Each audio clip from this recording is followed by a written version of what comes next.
Kabulabugan na, Congressman Richard Gomez na pag-alamang peke ang mga data report na ipinahayag ni Congressman Dan Fernandez sa Kamara. Congressman Gomez, binanatan si Fernandez. Pero bago ang lahat, kung di pa kayo nakasubscribe sa aking channel, please do subscribe para mas updated kayo sa mga susunod kong mga videos. Labis nga ang pagtataka ni Congressman Richard Gomez nang ipakita ni Dan Fernandez ang kanyang data report na sa unang taong pag-upo umano ni former President Rodrigo Duterte ay sobrang laki ng itinaas ng bilang sa mga drug users. Umalma naman si Congressman Gomez at ayon pa sa kanya ay first time umano niyang nakita ang data report na iyon. Kaya naman Dan Fernandez pumutla nang gisahin na ito ng kongresista. Okay, thank you so much.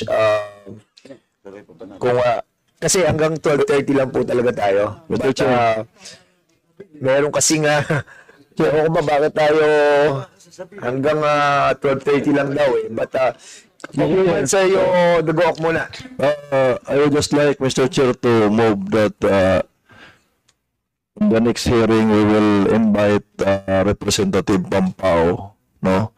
From Public Attorney's Office, because basically this committee hearing, no, the objective or the purpose is to give legal assistance, no, doon sa mga kaso ng mga pulis. So we'll invite a representative from PAO so that we can ask if at present, no, the PAO can create a special unit for the purpose. Okay, thank you so much, Congressman Dacook. We'll be inviting the PAO head, no? DBM, Mr. Chair. And also what? DBM, Mr. Chair. Can we DBM? DBM here? Para malaman natin kung may... Oh yeah, okay, we'll be inviting also the DBM. I wanted to show you something before, kung wala na pong iba, I'll be showing lang muna yung isang presentation. Kasi ito survey to that was conducted by the Policy Studies, Research and Statistics Division of the Dangerous Drugs Board. Ito yung mga, I wanted to show you, ito yung kinonduct na survey. Noong 2004, yung pong Policy Studies, Research and Statistics Division ng Dangerous Drugs, nag-conduct sila noong 2004 ng survey. Ito data to 6.7 million drug users.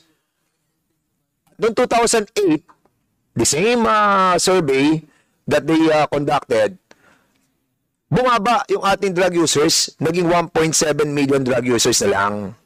And then suddenly, noong 2015, after so many years, 1.8 drug users. Yan po yung sinabi ni Benjamin Reyes. Siya po ang dating chairman ng DDB. 1.8 million noong 2015 according sa survey na yan. Then nag-jump siya ng 4 million because this person, si Benjamin Reyes, was issued an order from the former president to be relieved from his position. Dahil mali nga daw yung 1.8 dahil dapat daw 4 million yung drug users. I just wanted to show sa inyo ng 2004 to 2008, according sa survey, that's the reason why we will be inviting the Policy Studies, Research and Statistics Division of the Dangerous Drugs Board. Para malaman natin, what is the reason why bumaba yung drug users from 2004 to 2008 from 6.7 to 1.7. Even without the war on drugs that was implemented noong 2016, bumaba naman pala tayo eh. Mr. Chair. Yes. Kaya nga, we wanted to find out what was the reason for this substantial reduction of drug users from 2004 to 2008. Hindi po ako nagsasabi nito survey po to that was conducted by the Dangerous Drugs Board. So we want to find out ano yung policy that were conducted during that time that lead to substantial reduction of drug users. And why from 2015, it was increased to 4 million drug users. So, yun yung po ating ating pag-uusapan sa susunod na hearing. Huwag na po natin pag-usapan ngayon because wala na po tayong oras. Pinaalis na po tayo dito. At meron daw, but because wala na po tayong time, we will be accommodating lang Congressman Richard Gomez, and kung sino pa po iba, then we will be suspending this hearing.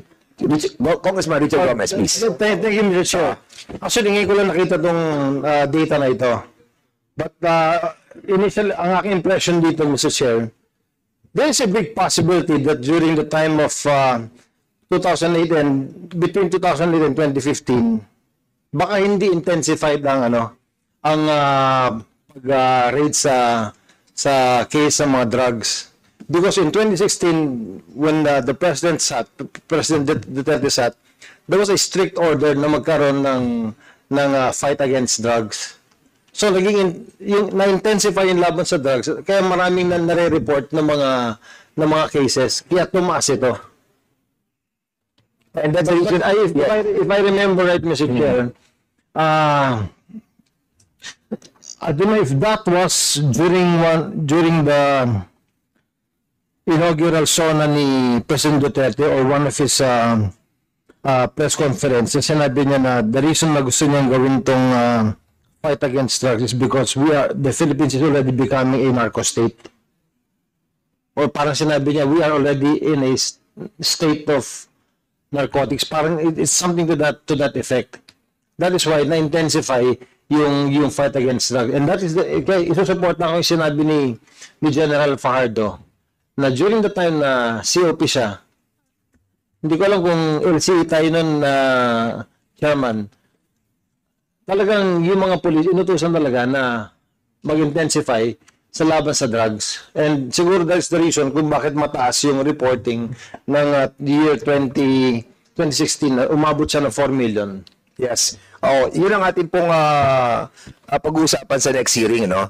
Yung sudden jump from 1.8 to 4 million. And at the same time, ano yung policy that was implemented from 2004 to 2008 until 2015? Kasi mababa po siya 6.7 tapos naging 1.7 tapos naging 1.8 lang yung mga drug users. And then suddenly nag-jump.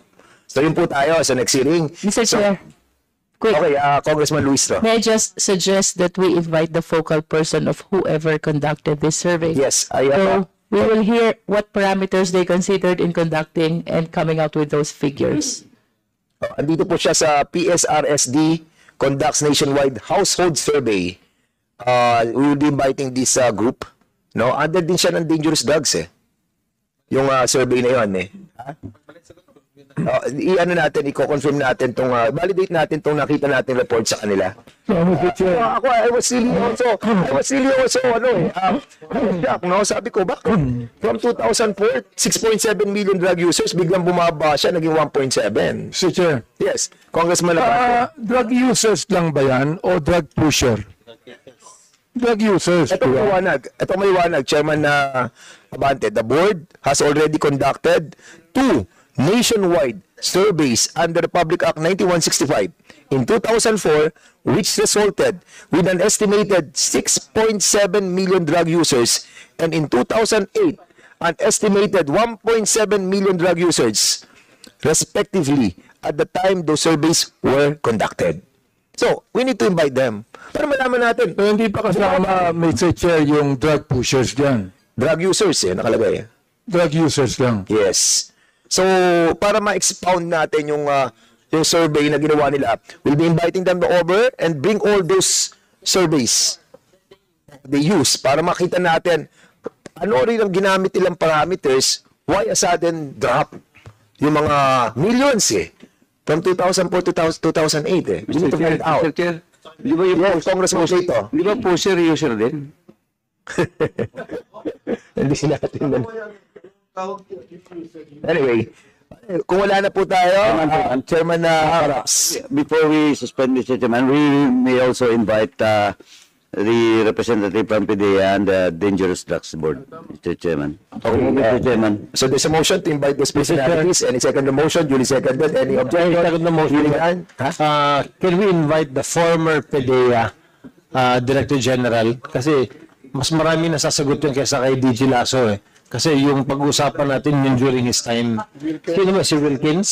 During this time? Sino ba yun? During that time, sino ba? Si Wilkins. Can we invite Yes, I will be inviting him over as well. Si Aquino and Wilkins. Yes. Okay, there's a motion to invite those personalities as well. No objection? Right. So, any, Motion to suspend, Mr. Chairman. there's a motion to suspend, duly seconded. This hearing is now suspended. Thank you. Monday po tayo, Monday,